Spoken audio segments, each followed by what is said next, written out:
You're listening to The Blind Chick, an Aftersight original podcast. We're telling you stories about strength, overcoming hurdles, and living experiences. We see who you really are. Blindness can be an adventure. Are you ready for the journey of a lifetime? We are.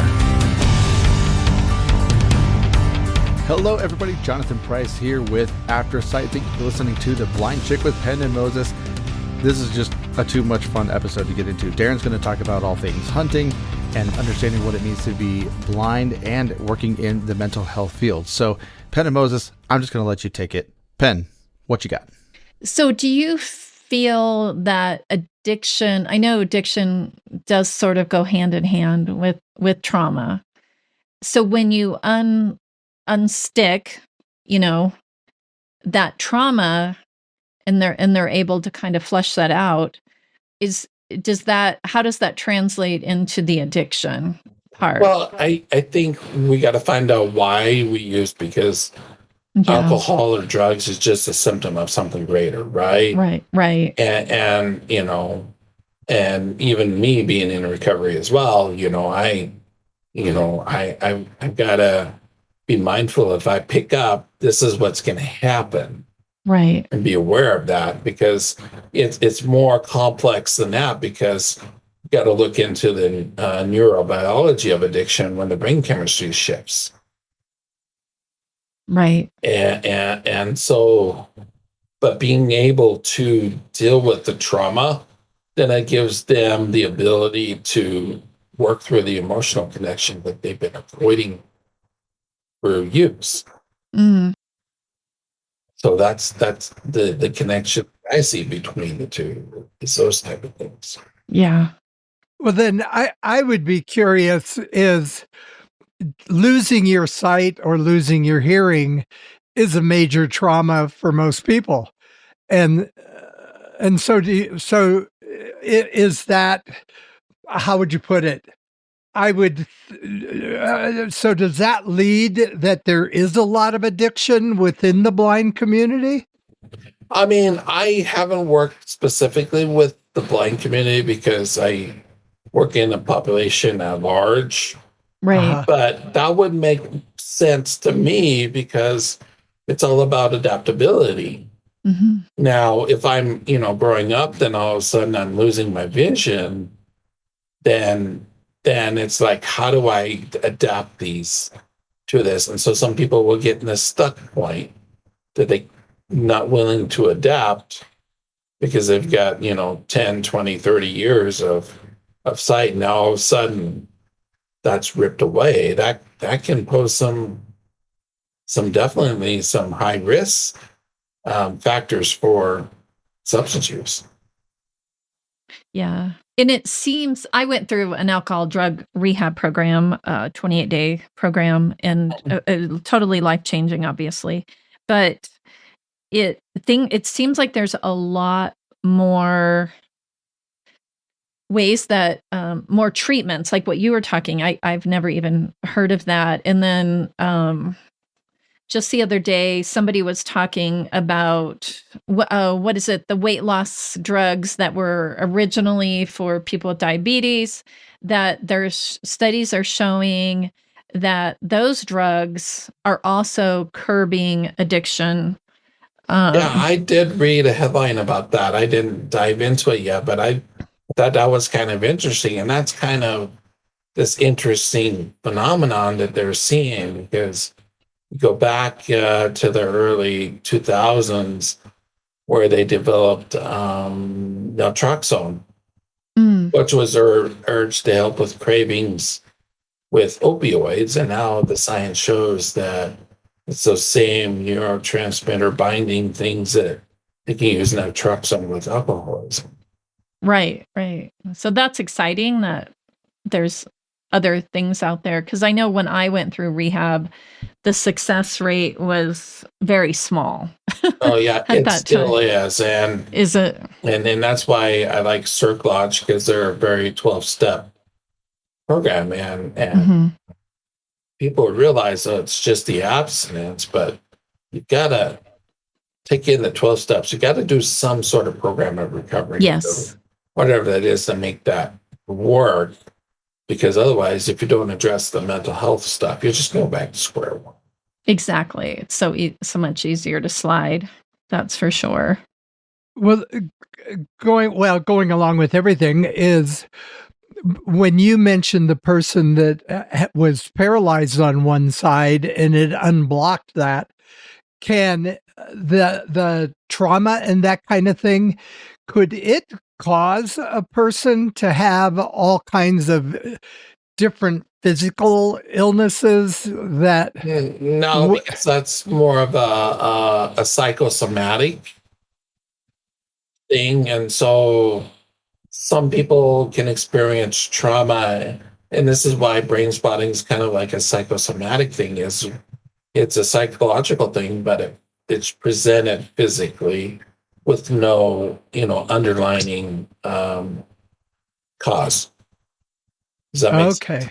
So for example, if a woman is raped and somehow they feel paralyzed from the waist down, that would be a psychosomatic thing.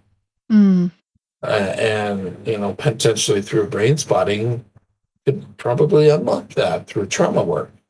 Right. Is that why? What is it? Waiska? Am I saying it correctly? That sort of. I think it's Waiska. Waiska. I've read a little bit about it. About how it sort of repatterns your brain connections, and so it can open up.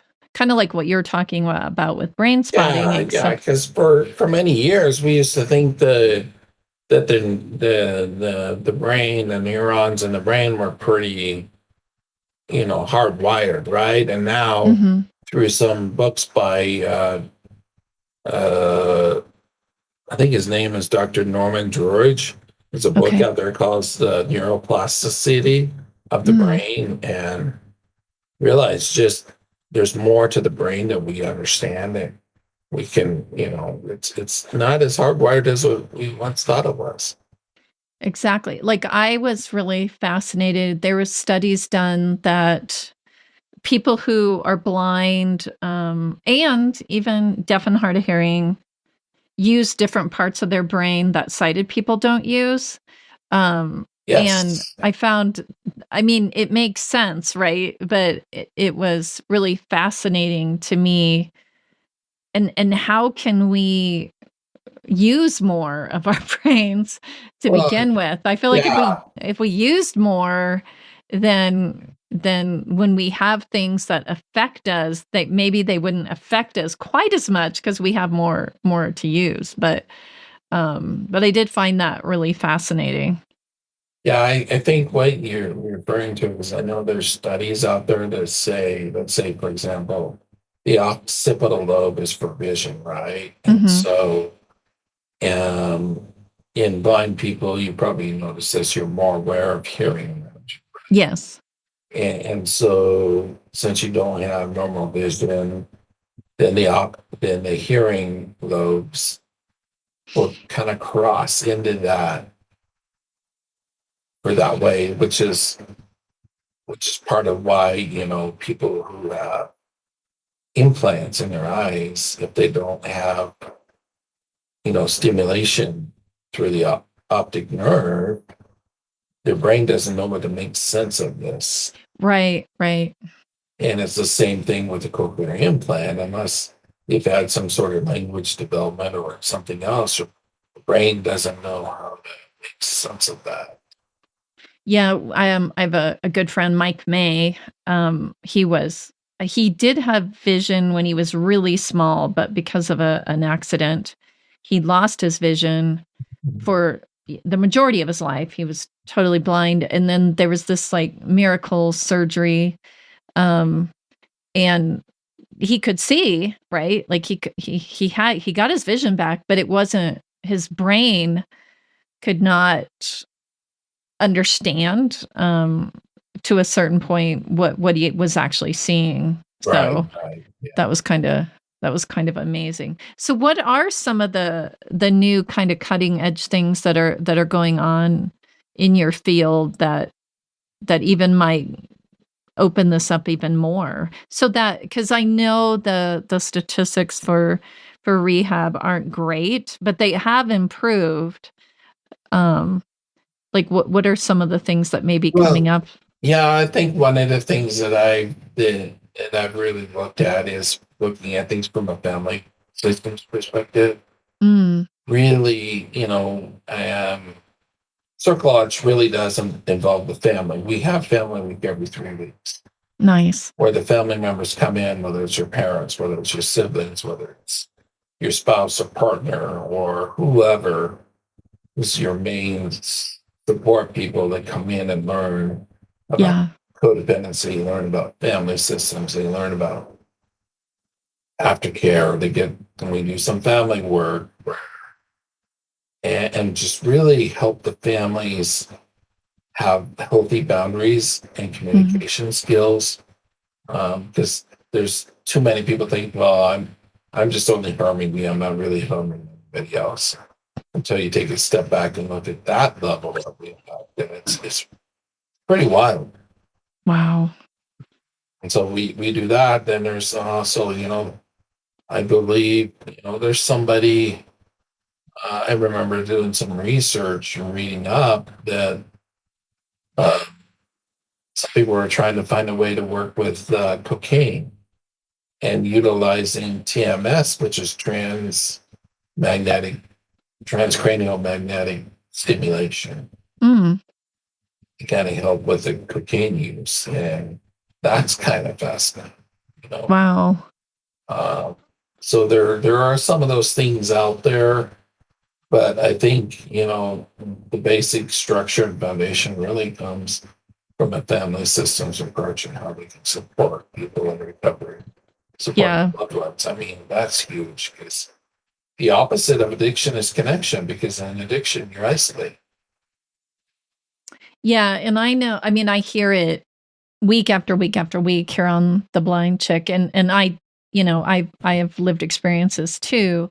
When you have any kind of disability that makes you, quote, different, right, than the other kids, Mm-hmm. it's a lot of times daily, and not just at school, like that bullying, teasing, those little, it can really add up. And I think that it's discredited a lot.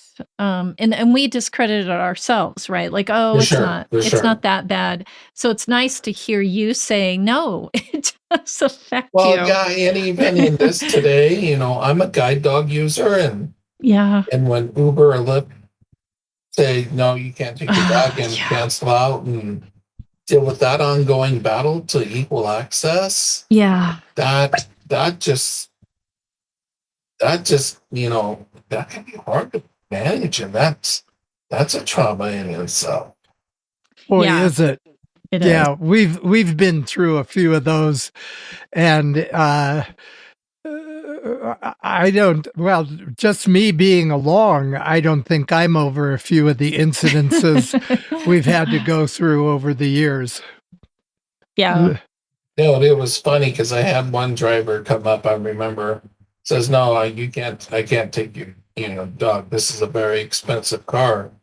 And I'm kind of look at him. He took off, and my response to him would have been, well, I have a very expensive dog. Exactly. That is a great point. My dog is probably more than your car. Mhm. That is.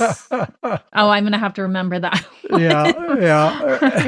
Well, changing gears a little bit is, I know in your bio, you said outside of work, you really enjoy outside, being out, anything outside, and including hunting. And Absolutely. you have to share, because I know our audience out there is like, how does a blind person enjoy hunting? And our amazing podcast producer Jonathan is a big hunter, and so this conversation is going to come up within the office. So Oh yeah, please he and I share. talked about that. I Yeah, am so sure you did. I grew up hunting as a kid when I can see well, my dad, my brothers, my uncles, we went hunting. I had a bird dog, so we go pheasant hunting with the bird dog. Oh, yeah. And that was all before my vision really got to the best of me. And so as I got older and noticing my vision was going, I kind of gave up on that. I'm like, okay, what do I do? And it Mhm. wasn't till about several years ago that probably in 22. Yeah, I was probably 22 or something like that. Um, I got connected with my best friend. He's totally deaf, and he got connected to an organization, said they would be willing to help me.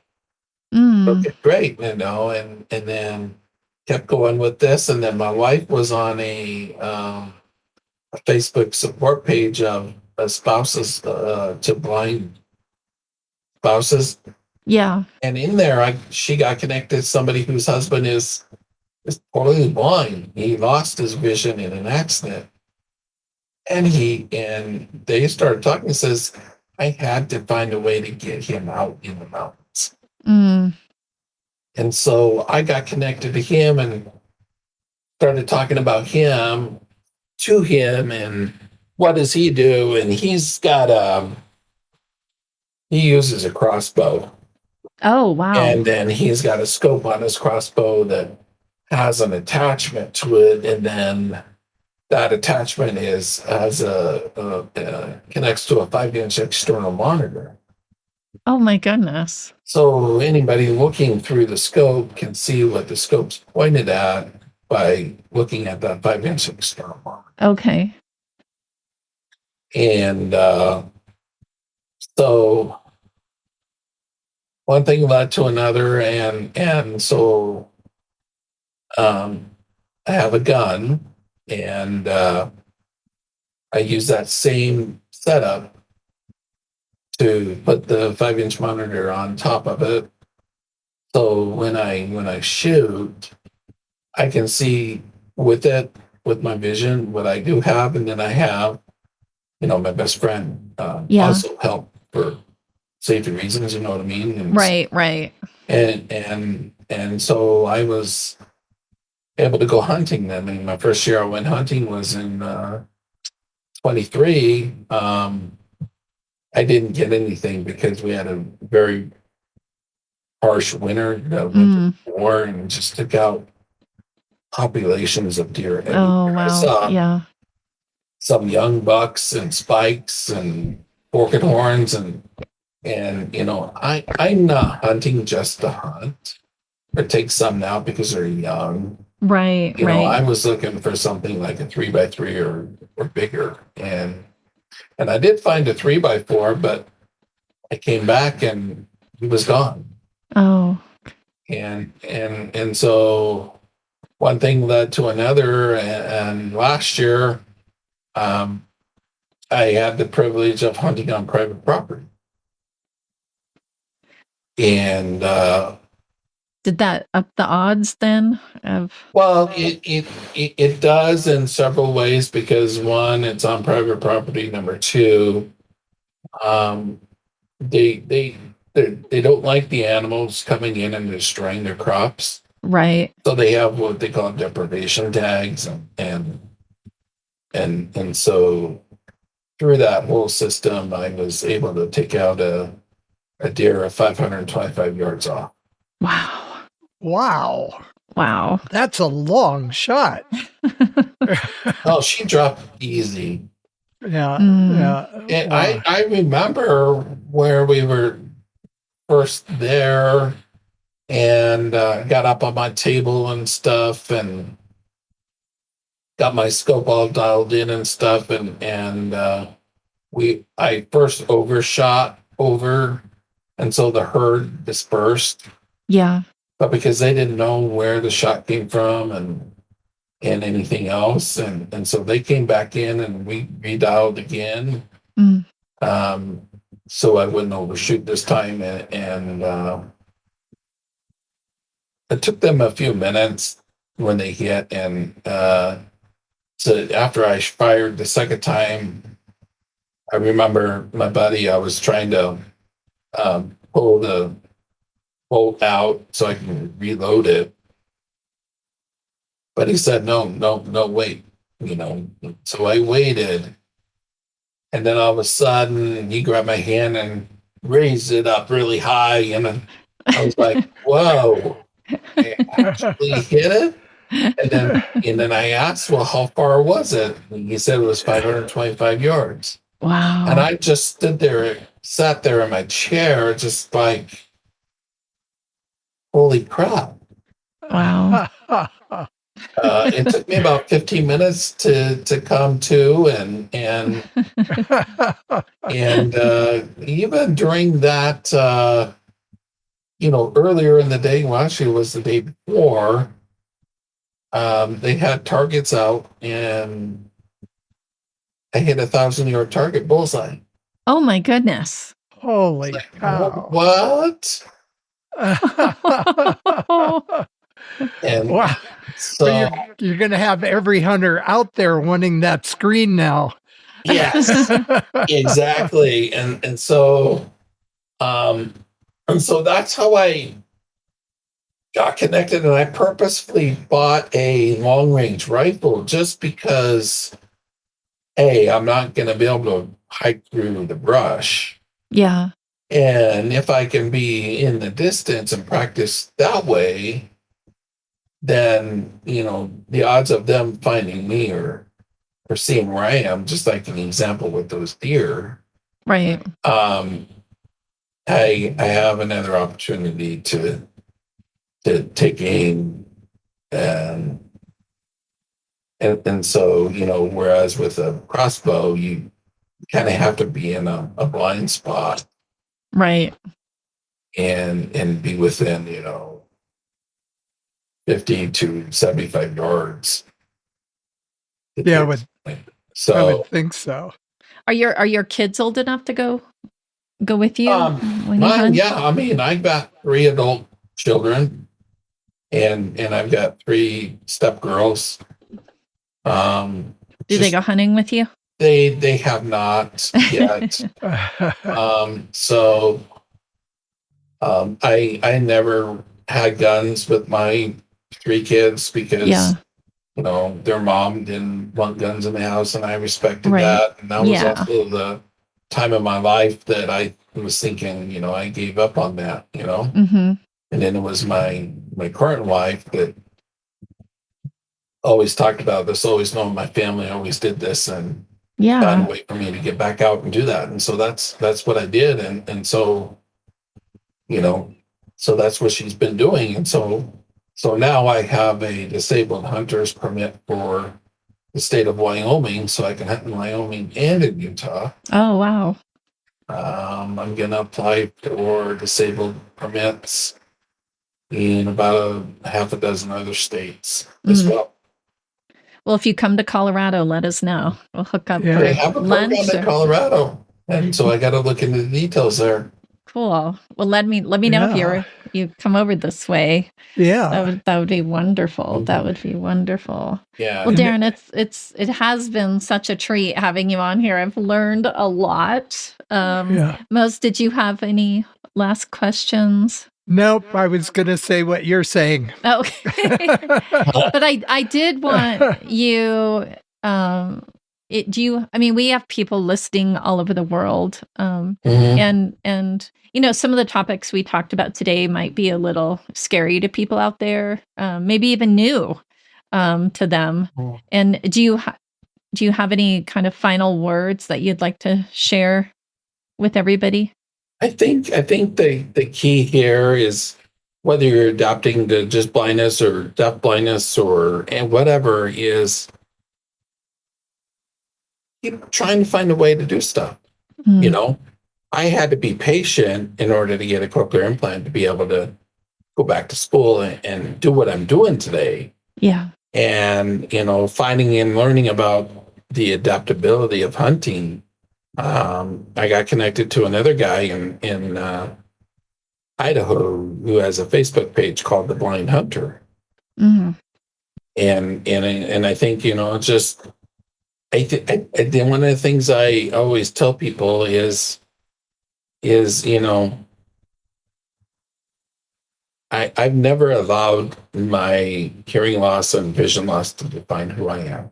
Mm. It's part of me, just like my hair color. I'm dark brown, blackish hair, but that doesn't define who I am. And it's so important to recognize that we may have to learn to do things different and think outside the box. Yeah. Great advice. Yeah, that's a good one. Mhm. And it's not easy, right? Like you said, you had to be patient, and Mhm. this doesn't happen overnight. And then also what came through to me so much and everything that you shared is community. You know, reach out to people, because it's when we're alone, that's when things get the darkest and the scariest. That's true. That's true. Yeah, absolutely. And it helps to have the support system, right? I mean, Yes. you recognize that with Moses, and Yes. I recognize that with my beautiful wife, and Oh, and even my kids as they're adults. And, yeah. it's a huge part. Absolutely. Absolutely. Well, Darren, again, thank you so much for everything you're doing, in and outside the community. And I know our paths will cross again in the future. And everybody out there, thank you so much for, dropping in week after week to Aftersight. You're making this podcast such a success. I always want to thank everybody at Aftersight. They do the heavy lifting with this podcast. We absolutely couldn't do it without them. And this week, find a way to be kind to yourselves and try to find a way to be kind to somebody else. It's good for your soul.